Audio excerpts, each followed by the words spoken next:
The Power of Two Episode 2 has finally been released, and honestly I'm just glad that I didn't have to experience sleep deprivation again to watch it. Now, I liked this episode. It's a video from the Jack and Jellyfy YouTube channel. They're rarely ever straight up bad, but there are so many little parts of this episode that bother me that they pile up into an episode that just feels like it could have been so much more. I think a huge reason for why I think this is how the pacing was handled. Now, personally, one of my favorite parts of TPOT 1 was how it maintained such a fast pace while still sprinkling in lots of quality jokes. TPOT 1 is over 26 minutes long, but there is so much within those 26 minutes. You got a cake at stake that went through 26 recommended characters, and yet it only goes on for 5 minutes. Then you got a section where all 42 contestants form their teams and name them in only 8.5 minutes. And finally, you have a quickly paced challenge that lasts 7.5 minutes. And that's not even including the extra 5 or so minutes of other little things happening, like the opening scene, the intro, the part where 2 restores color to the world, the credits, and the after credits sequence. Now, let's take a look at TPOT 2. In 9 minutes, they have an opening scene, a cake at stake, Teardrop joining the game, which we'll get to later, the intro, introducing the new recovery center, and the challenge explanation. Pretty good start, lots of stuff happening in only 9 minutes, but then the challenge starts and it goes on for 25 minutes. Now, just because the challenge is way longer doesn't inherently mean it's worse. And I also want to mention that I'm very impressed by how they managed to maintain very good continuity with the timer for this challenge since it lasts 25 actual minutes. But unfortunately, that's also where this challenge starts to come up short. In TPOT 1, there was no timer. The challenge only progressed through each team's progression through the challenge. And this worked well with the episode's fast-paced nature. It allowed the challenge to advance in a very quick, natural, and entertaining way. But the timer in TPOT 2 seems to go against this, because the heavily increased challenge runtime seemed to encourage less of each team choosing how they progress through the challenge, and more of each team kinda just getting distracted and messing around, which makes for a challenge that feels like it has a lot more padding. Now, at first this wasn't a huge deal to me, since I feel like half of the fun of the BFDI series is just seeing everyone mess around and doing silly stuff, but I will admit that in this episode it does get pretty annoying at points. For instance, Gady had this whole subplot with 2 that starts with them talking about timers, and at first I thought this would just be some throwaway gag, but then 4 minutes later we cut back to them and they're still talking about it. And it was pretty easy for me to tell that the writers had like no ideas for the dialogue of this conversation, because all we're shown of it is the beginning, which is... Whenever I see 25 minutes, I think,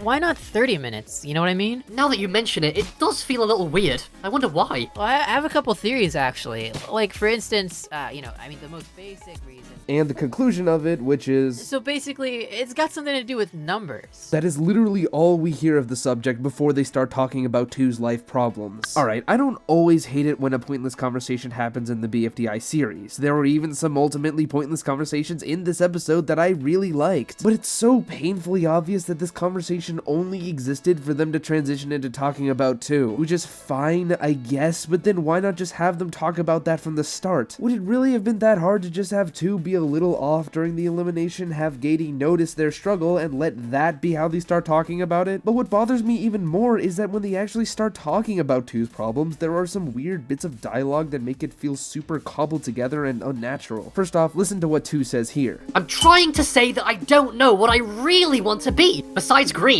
and a number, those are the things I want to be. Anything else is just something I was told to be. Something someone else wanted. Okay, so 2 talks about being green and the number 2 as if those are the only things in their life that weren't chosen for them, and therefore are things that they want to be. And they say that everything else in their life are things that other people told 2 to be. But the only thing in 2's life that someone else wanted for 2 that they named was doing math. I don't like math. I hate math. What's in it for me? What do I get from math? But that makes absolutely no sense, because literally in this episode and the previous episode, 2 is shown having a great time with stating every contestant's vote counts, which requires math to do. There's also a moment where 2 realize that the team count is a prime number, which is what causes them to add an extra contestant to the game. If 2 really hated math that much, how would they have thought of that with such a cheerful attitude? The more I think about this conflict, the less sense it makes. So in that case, it should come as no surprise that the way this conflict is resolved makes no sense. 2 thinks about what parts of their life they actually had control over and realizes, Well, I did decide to be a host all on my own, but hey, yeah,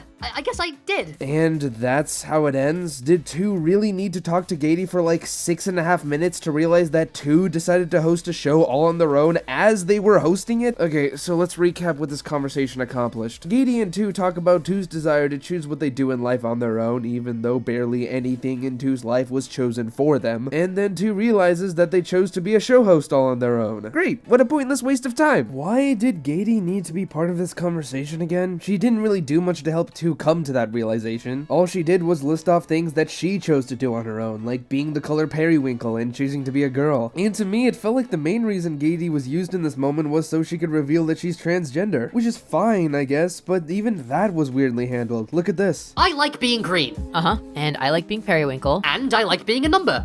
Yeah, and I like being a girl. So when 2 names their color, Gady names her color. But when 2 names their species, Gady names her gender. Those are 2 completely different categories. Do not get me wrong, it is great to see this sort of representation in the show, but I just would have preferred if it was done in a way that didn't feel this forced. Of course, this is a tiny detail, and I get that they wanted this to be a casual reveal, but it felt like such an unnatural exchange to me even when I first watched. Was Gady just not paying attention? If that's the case, then that would just reinforce my earlier point of her inclusion being unnecessary. I get that I might be ragging on this entire interaction way too much, but to me, almost every aspect of this conversation has something wrong with it. Its entire existence just feels completely pointless, and it's a subplot that takes up 1.5 minutes of the episode, which might not sound like a lot of time, but that's 1.5 minutes of next to nothing being accomplished. What's worse is that this wasn't the only subplot that made no sense in this episode. So there was this thing where Pin didn't like that her team was using glue to stick their blocks together, even though 2 never said any rules besides Use these blocks to build the tallest stack possible. When time is up,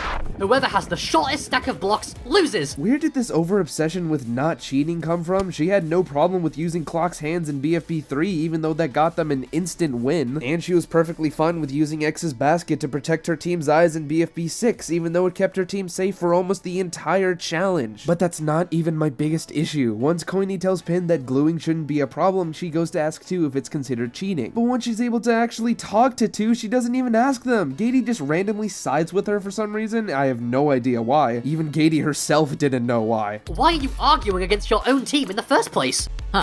I don't know.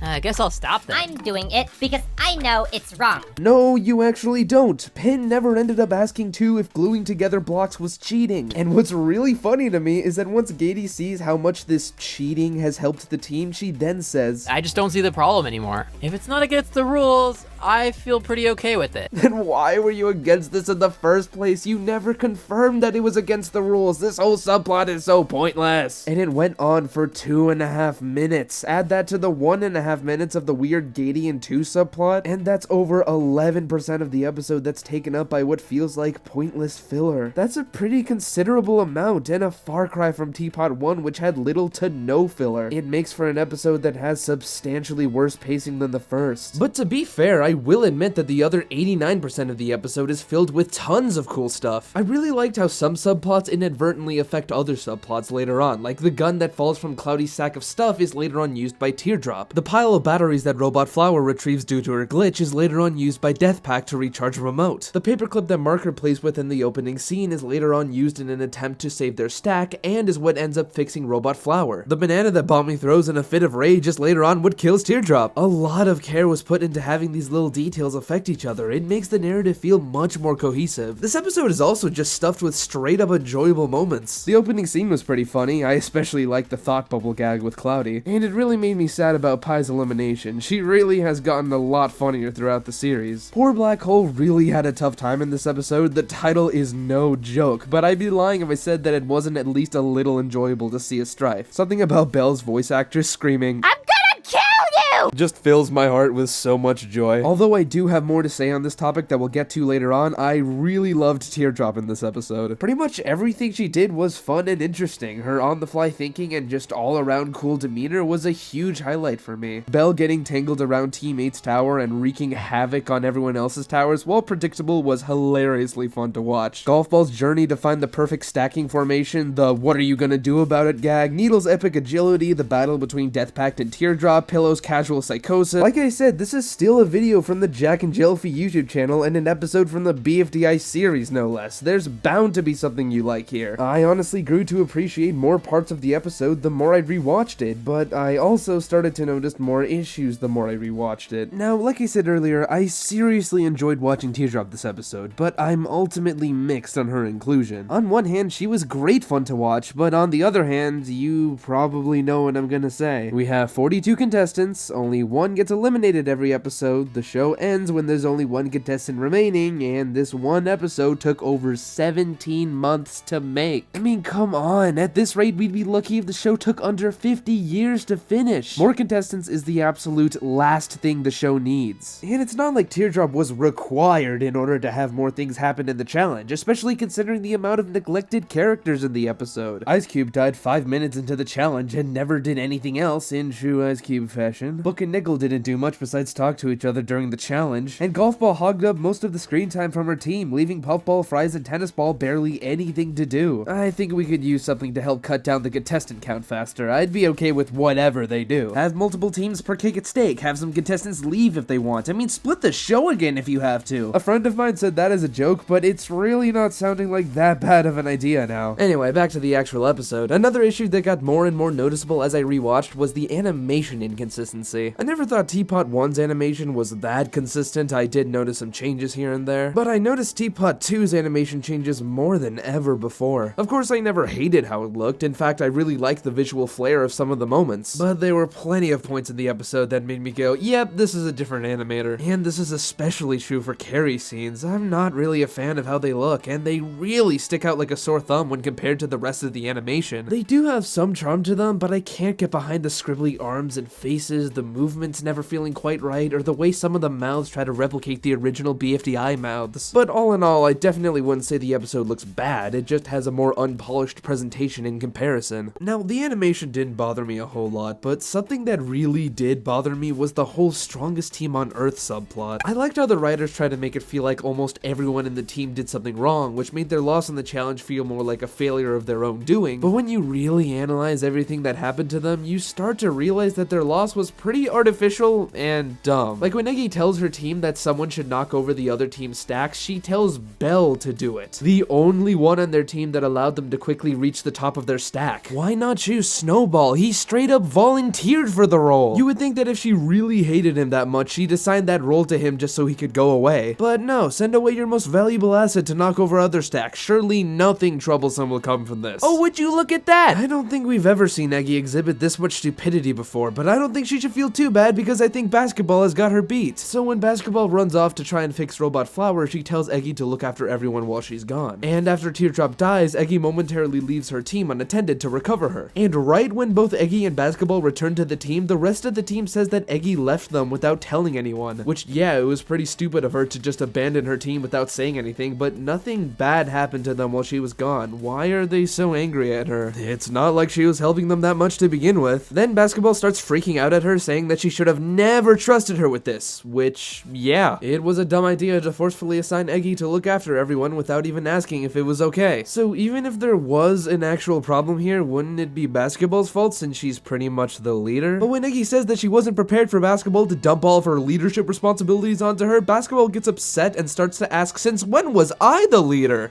Excuse me? You are currently getting irrationally angry at someone for not following your direct orders. What even is this argument? Isn't Basketball usually one to focus on the challenge? In Teapot 1, when Snowball straight up destroyed the elevator, which was the quickest way for them to win the challenge, she pushes him aside to try and fix the problem. She never completely disregarded the challenge so she could argue with him, even though what he did was way worse than what Eggy did. And speaking of Snowball, he's been lying on his face for over 2 minutes. Is he dead? And Robot Flower is just standing there doing literally nothing. Why is literally everyone being stupid? What is the point of all of this? Hold on, I know what it is. It's a contrived excuse for almost everyone on the team except Grassy to be occupied while the timer ticks down to 0, so as he very, very slowly stacks one single block, Teardrop sees that knocking over their block is the only way for her to tie, so she dramatically knocks it over in slow motion and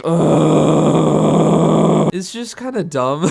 It all feels so premeditated and thrown together. Nearly everyone on the team either did something surprisingly stupid or out of character. Again, I like that the writers wanted their loss to highlight how this team needs to improve how they work together, but this doesn't feel like each character just failed to work with each other well, because like I said, Basketball and Eggy behaved weirdly out of character. No, this felt like everyone went out of their way to do the dumbest, most inconvenient thing possible in order for them to lose. I understood the approach they tried to take with this, but it was just so poorly executed. And that's a lot of what this episode is for me. The writers tried to let characters like Two and Pin undergo some sort of development, but their subplots ended up feeling like total wastes of time. They added Teardrop to the show to make the challenge more interesting, and she did make things more interesting, but she also just made me more worried about the future of the show. They tried to make a 25-minute long challenge feel fun and engaging the whole way through, but to me, it was riddled with problems. I still absolutely enjoyed my time with this episode, but ultimately, I can only say that the whole experience was perfectly okay. The team behind the show is incredibly talented. They've done amazing work and are extremely ambitious. I mean, there aren't a lot of animated web series with episodes that go on for 36 minutes. That is downright impressive. But this episode just left me thinking that they can do better. But hey, to each their own. Many people are loving this episode, and who can blame them? There's a lot to love. I just hope that the next episode ends up being something a little more for me.